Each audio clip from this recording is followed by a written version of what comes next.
Your cholesterol report may say normal, but your arteries may tell a different story. Most people know LDL and HDL, but the real danger may be hidden in ApoB and lipoprotein A. Think of cholesterol like cargo. When heart disease depends not only on the cargo, it depends on how many trucks are carrying it. Two people can have same LDL number, but one may have much higher risk of heart attack. Why? The answer is lipoprotein. Hello, everybody. I'm Dr. PK, board certified internist, practicing in California for more than 30 years. And today we are going to simplify one of the most confusing topics in medicine, cholesterol and lipoproteins. So if you understand this, you'll be thankful to me. Most people hear only two words, good cholesterol, bad cholesterol, but that is only part of the story. Your cholesterol report may show LDL, HDL, triglyceride, total cholesterol, non-HDL cholesterol, and sometimes advanced marker like ApoB and lipoprotein A. But what do these actually mean? Which ones damage your artery and which ones protect you? And which numbers should you really care about if you want to prevent heart attack, stroke, fatty liver, diabetes, complications, and plaque buildup? Let's break it down in very simple language. What is cholesterol? Cholesterol is not automatically bad. Your body needs cholesterol to make hormones, vitamin D, cell membranes, bile acids for digestion. So cholesterol itself is not the enemy. The real problem is when cholesterol is carried in the wrong particle, in the wrong amount for too long, especially when inflammation, insulin resistance, smoking, high blood pressure, obesity, diabetes, and family history are present. Cholesterol is not the criminal by itself. The real issue is how it travels in your bloodstream. Cholesterol cannot travel alone. Cholesterol is fatty and blood is watery. So fat and water do not mix well. So your body packages cholesterol and triglyceride into tiny transport vehicle called lipoproteins. Think of lipoproteins like delivery trucks. The cholesterol and triglycerides are the cargo. The lipoprotein particles are the trucks, and your arteries are the roads. So if too many harmful trucks are moving through the bloodstream, some can enter the artery wall and start plaque formation. That is where the heart disease begins. Main lipoprotein, there are several major types of lipoprotein. Just like there are several kinds of trucks on the road. One is called chylomicron, then VLDL, IDL, LDL, HDL, and lipoprotein A. Each one has a different job. Let's go one by one. Chylomicrons, the food fat transporter. The chylomicrons are the largest lipoprotein particle. They are made in the intestine after you eat fatty food. Their job is to carry dietary triglycerides and cholesterol from your gut to the rest of the blood. After a fatty meal, chylomicrons increase temporarily. Usually they are cleared from the bloodstream within hours. But in rare genetic conditions, chylomicrons can become extremely elevated and can cause very high triglyceride, pancreatitis, and fatty blood. For most people, chylomicrons are not the main heart disease marker, but they show how your body handles dietary fat. Number two, VLDL, the liver's triglyceride truck. VLDL stands for very low density lipoprotein.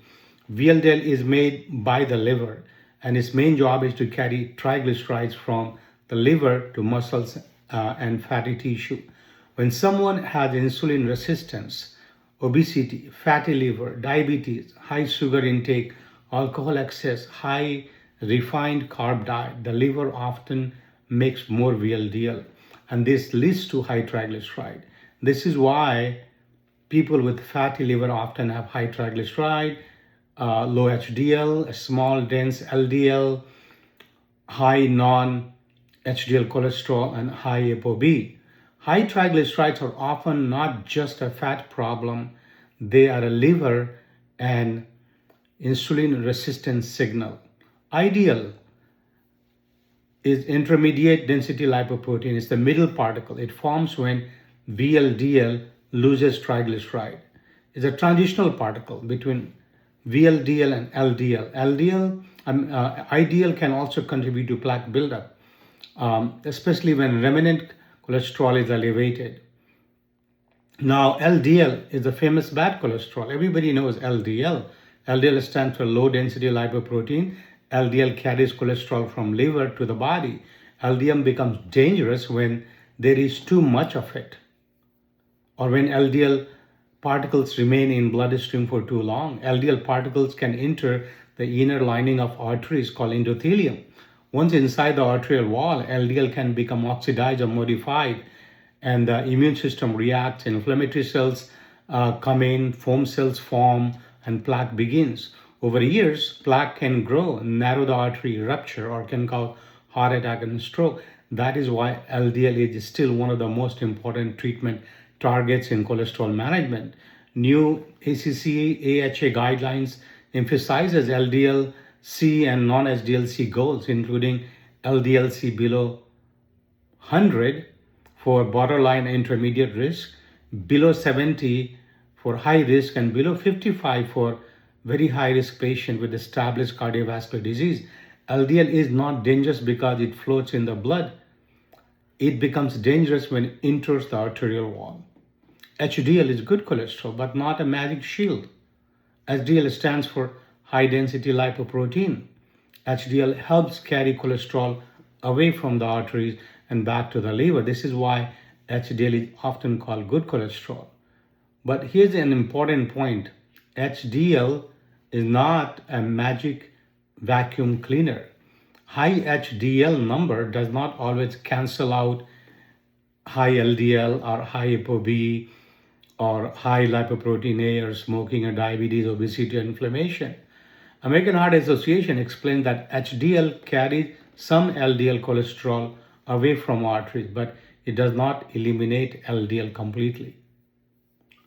So yes, low HDL is a risk marker. But simply trying to raise HDL with medication has not consistently prevented heart attacks. The better strategy is to improve the whole metabolic picture: exercise, weight loss, stop smoking, improve insulin resistance, reduce refined carbs, improve triglyceride, lower LDL and ApoB. Triglyceride, the energy storage fat.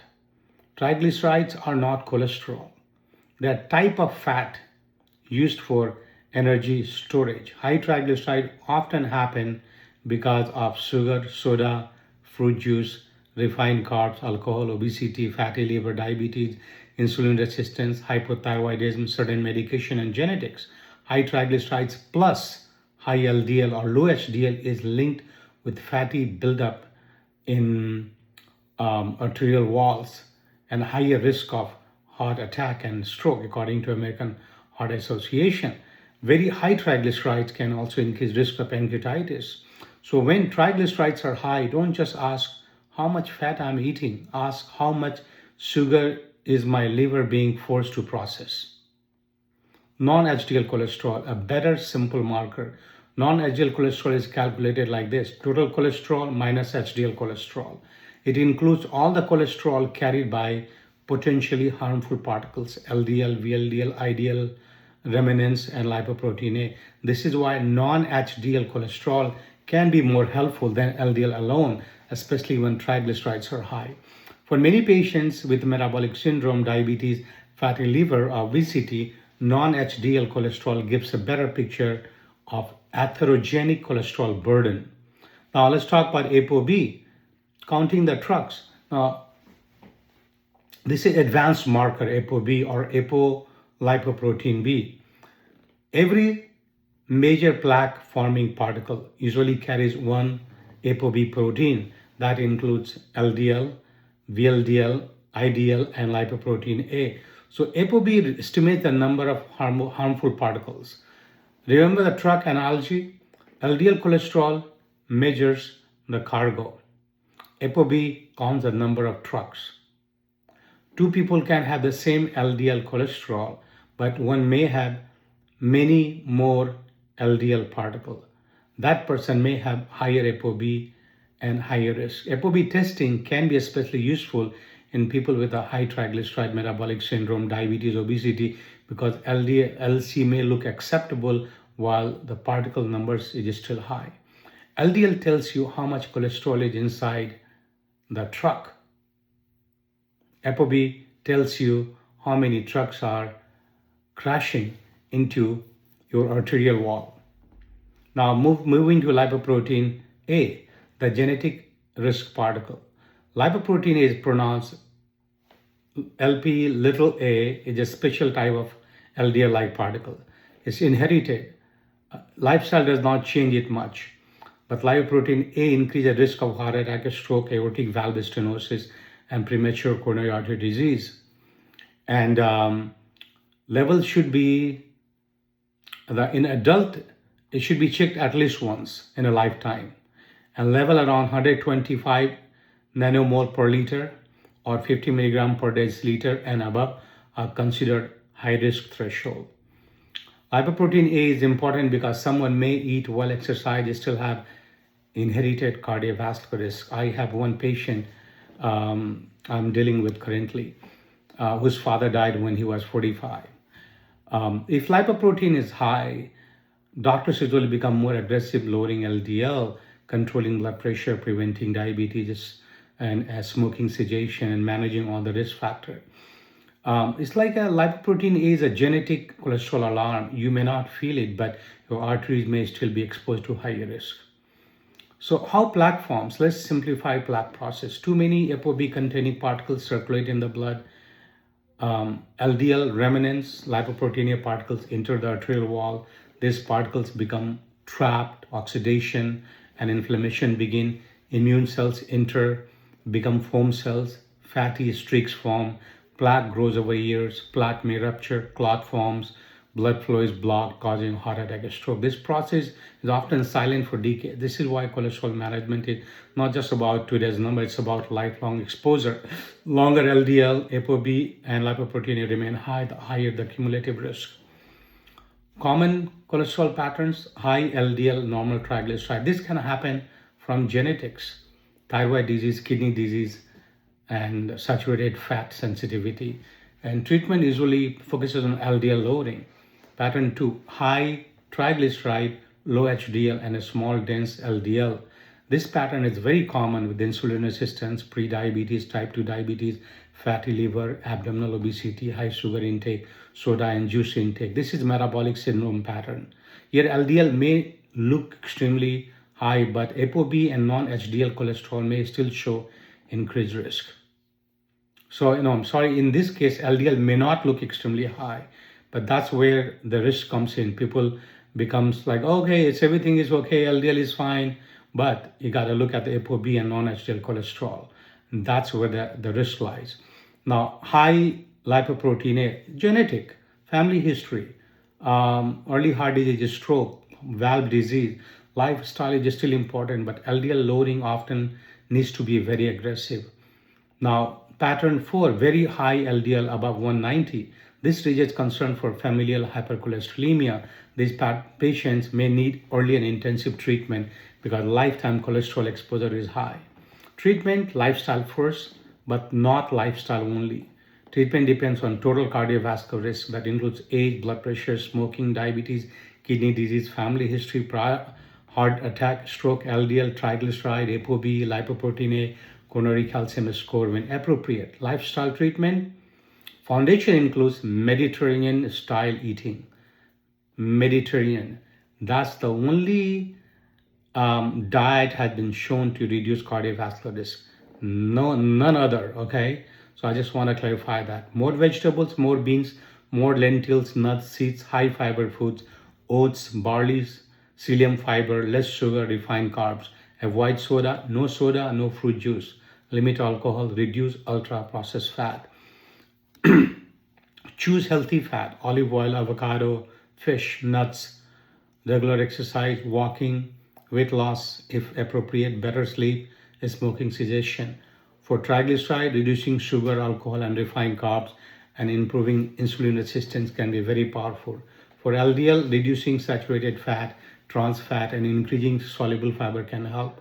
Food is not just calories, food is information to your liver.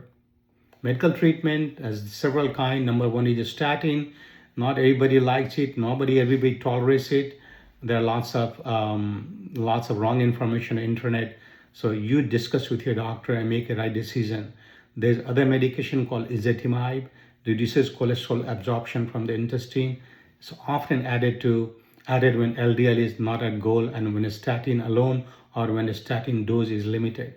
Then you have PCSK9 inhibitor like Repatha injection, evolocumab or elirocumab. This injectable medication can dramatically lower LDL, and these are often used in very high-risk patients. Familiar hypercholesterolemia or patients who do not reach goal with a statin plus ezetimibe. And there's other one called inclisiran, is a small interfering RNA therapy that lowers PCSK9 production. It's not commonly used. And then other medication is called bempedoic acid, is an oral LDL lowering medication, may be useful in selected patients. And then there are other kinds like fibrates and other one which I have never used called icosapent ethyl. It's a purified EPA omega-3 prescription medication. But you should discuss with your doctor first. What is my LDL cholesterol? What is my non-HDL cholesterol? What are my triglycerides? Can I check ApoB? Should I check lipoprotein A once in a lifetime? Do I have metabolic syndrome? Insulin resistant? Do I need coronary calcium scan? What is LDL goal for me in my risk category? What kind of lifestyle changes I need, etc., etc. So, those things are you need to discuss with your doctor. And once you discuss that, you will find the solutions. So thank you for watching. If you have any question, feel free to ask me. I'm Dr. PK and from Dr. PK Life.